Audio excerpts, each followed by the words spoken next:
L'illusion de l'amitié, quand les masques tombent. Dans le théâtre silencieux de la vie, l'amitié est souvent peinte comme un refuge, un port sûr au milieu des tempêtes. On nous apprend depuis l'enfance à croire que les amis sont des piliers, des âmes choisies par le cœur, plus fortes parfois que le lien du sang. Mais à mesure que les années passent, que les épreuves s'accumulent et que la vérité se dénude, on découvre que beaucoup de ces amitiés ne sont que des mirages, des reflets d'intérêt déguisés en affection sincère. Aujourd'hui, l'amitié est trop souvent un contrat tacite, une balance où chacun pèse ce qu'il peut tirer de l'autre. On t'écoute non pas pour te comprendre, mais pour savoir comment mieux te manipuler. On rit avec toi, non pas par joie véritable, mais parce que ton succès, ta lumière ou ton énergie profite à un moment donné. L'ami devient spectateur de ta douleur, mais acteur seulement lorsque ton bonheur l'arrange.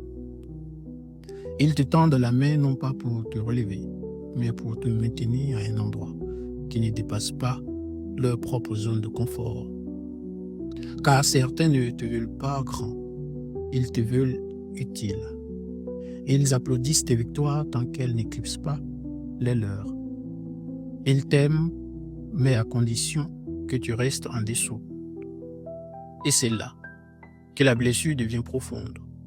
Quand tu réalises que celui que tu appelais frère ou sœur n'était qu'un passant intéressé, logé dans ton cœur comme un hôte dans une maison qu'il n'a jamais eu l'intention de respecter. Mais il ne s'agit pas ici d'amertume, ni de renoncement. Il s'agit d'ouvrir les yeux. L'éveil, même douloureux, est un acte de libération.